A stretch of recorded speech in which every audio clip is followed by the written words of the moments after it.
Welcome to TikTok News. मेरा नाम श्री है। मैं भारत के एक छोटे से गांव में रहती हूँ। मेरा जन्म एक बुरी रात में हुआ था। मेरे माँ पापा एक बहुत ही भगवान में विश्वास करने वाले हैं। जन्म लेते ही मैंने रोने की जगह मैंने मुंह से बबल निकाले। ये बच्ची अजीब है, ये रो क्यों नहीं रही। जब मैं 2 साल की थी, मैं अपनी दादी माँ के साथ खेल रही थी और पहली बार मैंने कोई नाम लिया था। वो था दादी, लेकिन वो कोई खुशी की बात नहीं थी, क्योंकि उसी दिन दादी माँ चल बसी। और कुछ दिनों बाद जब मैंने बोला दादाजी, वो भी उसी दिन चल बसे। ये सब देखते हुए मेरे सभी रिश्तेदार छोड़कर चले गए।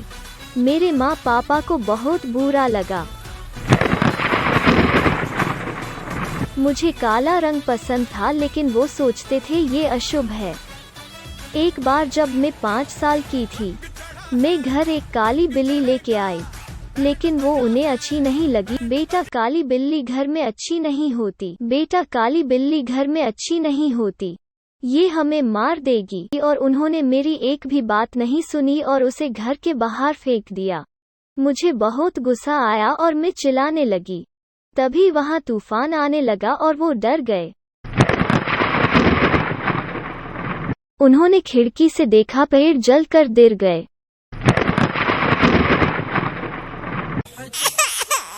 वो सभी भगवान को याद करने लगे। बेटा हमसे गलती हो गई, हमें माफ कर दो, हम अभी आपकी बिल्ली वापस लाकर देते हैं। फिर थोड़ी देर बाद मुझे मेरी बिल्ली मिल गई और फिर अगले दिन सुबह मुझे जल्दी उठाया और भुआजी के घर पर लेकर गए। मेरे भुआजी पास ही के गांव में रहते थे और हम थोड़ी ही देर में वहां पहुंच गए। तभी मैंने देखा भुआजी काली ड्रेस में बाहर आए। मैं जैसे ही भुआजी से मिली, तभी मेरे मम्मी पापा मुझे छोड़कर चले गए। तभी मैं रोने लगी। तब मेरे भुआजी ने मेरा हाथ पकड़ा और घर के अंदर लेकर गए। घर में सारा सामान काठा रंग का था और मैं ये देखकर बहुत खुश हुई। बहुत दिन तक मैंने मम्मी पापा का इंतजार किया, लेकिन वो वापस नहीं आए। मेरे भुआजी मुझसे बहुत प्यार करते थे। उन्हें कार्ड से खेलना अच्छा लगता था, लेकिन वो मुझे कभी नहीं खिलाया। फिर एक दिन वो मुझे स्कूल लेकर गए। मैं बहुत अचंभित हुई। वो एक खाली जगह थी जहां गाय और भैंसें चर रही थी। बेटा तुम चिंता मत करो, मैं तुझे घर पर ही पढ़ाऊंगी। जब मैं बड़ी हुई तो मैं अपने दोस्तों के साथ खेल रही थी। तभी एक लड़के को सांप ने काट लिया। तभी वहां पर एक आदमी आया और उसे हॉस्पिटल की जगह मस्जिद ले जाने लगा। मैंने कहा ऐसे एक डॉक्टर के पास लेके चलो। वो आदमी मुझ पर चिल्लाने लगा।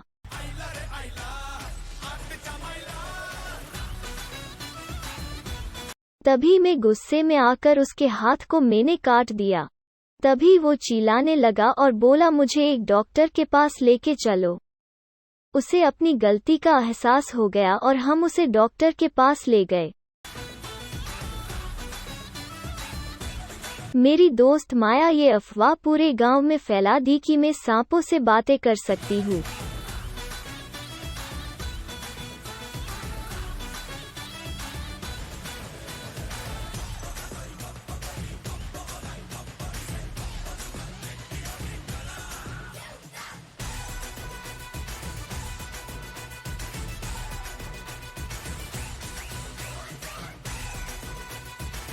एक दिन जब मैं नदी में नहा रही थी, तभी वहां अपने दोस्तों के साथ माया आई और मेरे कपड़े लेके भाग गई।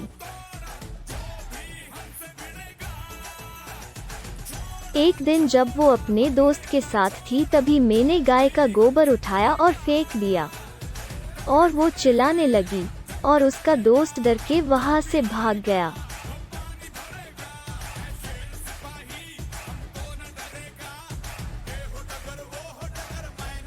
जब मैं उसके सामने निकल कर आई तो मेरे पैर में कांटा चुभ गया और वो मुझ पर चिल्लाने लगी।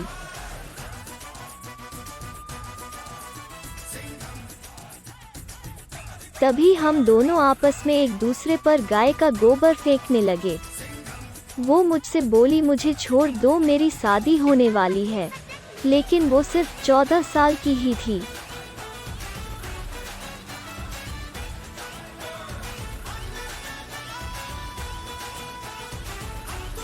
बुआजी मुझे माया की सदी की पार्टी में लेके गए। मैंने देखा कि सभी लोग वहां से जा चुके थे और माया अकेली रो रही थी। वो मुझ पर बहुत चिल्लाने लगी और बोली, ये सब कुछ तेरी वजह से हुआ है। फिर मैंने सोचा मुझे कुछ करना चाहिए। तभी मैंने दूल्हे को पकड़ा और एक कमरे में बंद कर दिया।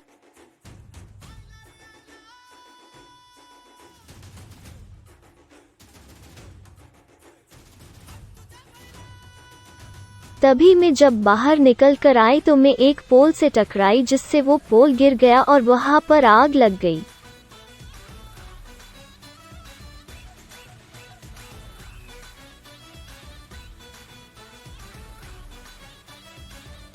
और सभी लोग यहाँ वहाँ भागने लगे। मैं माया को बचाने गई तो वो मेरे साथ लड़ाई करना शुरू कर दी।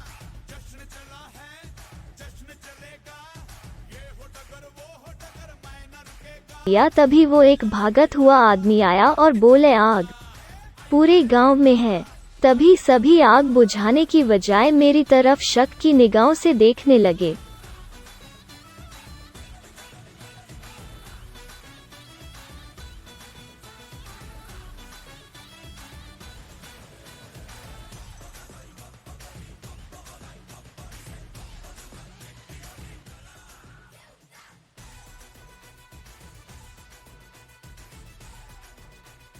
और सभी लोग घर पर आ गए और मुझे गांव से बाहर फेंकने लगे। पहली बार मुझे बहुत बुरा लगा और मैं रोने लगी।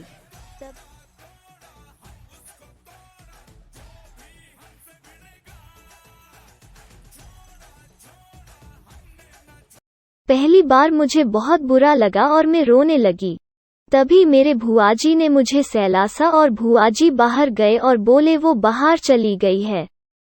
गांव वाले घर के बाहर ही रहने लगे, लेकिन भुआजी ने मुझे घर के अंदर बंद रखा। मैंने भुआजी ने कहा, मैं बहुत डर गई हूँ। एक दिन हमने सुना कि एक खतरनाक बीमारी चारों तरफ फैल रही है। मैंने भूजी से कहा कि मुझे बहुत डर लग रहा है।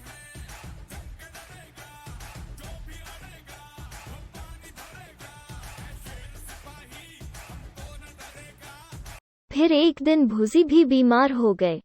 फिर मेरे पास बाहर जाने के अलावा कोई और रास्ता नहीं बचा और मुझे दवाई लाने के लिए हॉस्पिटल जाना पड़ा। जिसने भी मुझे देखा उनका चेहरा सफ़ेद पड़ गया और मुझसे डरकर भागने लगे। सभी जोर जोर से चिल्लाने लगे कि वो वापस आ गई और बोले कि ये हम सबको मार डालेगी। मुझे नहीं पता था कि वो ऐसा क्यों कर रहे हैं और मैं बचती बचाती हुई हॉस्पिटल पहुंची।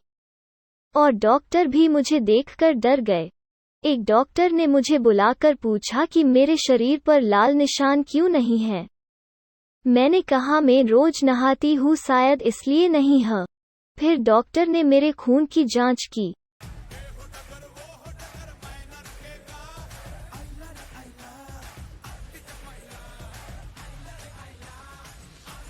थोड़ी देर में एक नर्स दौड़ती हुई और कहा, आप सही थे सर, इसके खून में रोग प्रतिरोधक क्षमता है। फिर उन्होंने मेरा खून दूसरे बीमार लोगों को देना शुरू किया, जिससे वो रोग मुक्त होने लगे।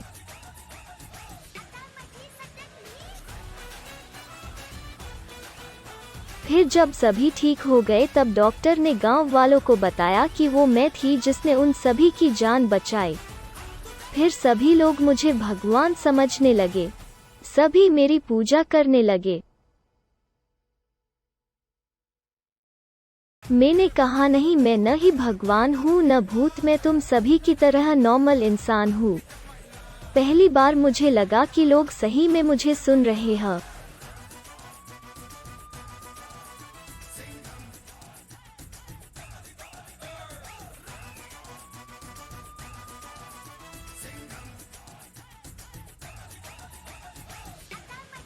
मैंने कहा ये सब अंधविश्वास है, इसे छोड़ो और बच्चों के लिए स्कूल और हॉस्पिटल बनवाओ।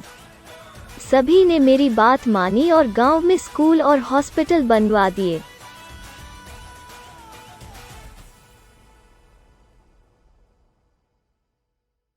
मुझे स्कूल जाना अच्छा लगा जहां साइंस और मेडिकल की पढ़ाई होती थी।